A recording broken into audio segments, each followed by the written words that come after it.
You know, I don't remember every birthday present that I got when I was a kid, but I definitely remember this one.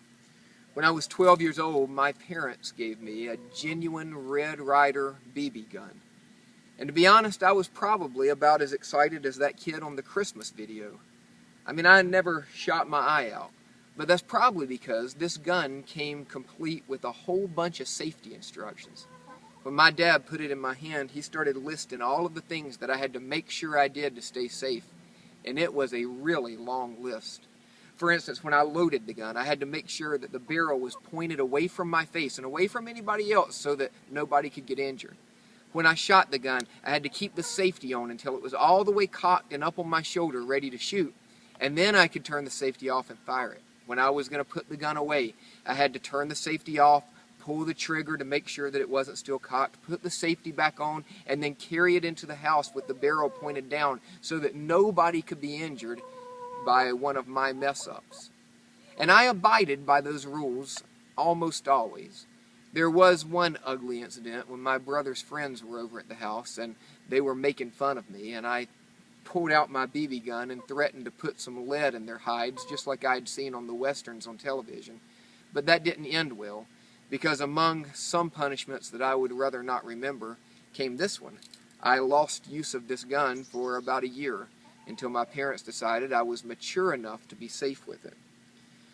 You know, it strikes me that we all know how to keep ourselves safe, and we work hard to do it when we have something like this. Any kind of weapon, even a simple Daisy air rifle. But have you ever considered the fact that we carry around with us a weapon, every one of us do.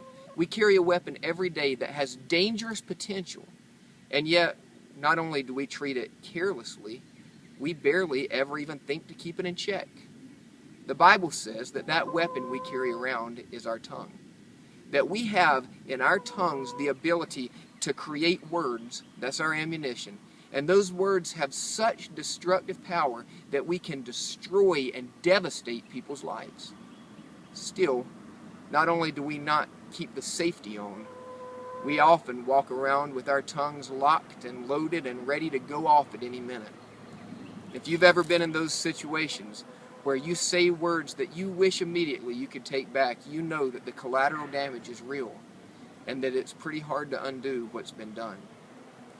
This Sunday morning, we're going to talk about the tongue, this weapon that we carry around, and why it is that it's so hard for us to keep it tamed.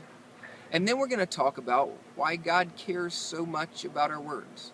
I hope you'll join us this Sunday at 9:15 and 10:45 as we see what happens when words go wild and how Jesus calls us to get our tongues in check. See you then.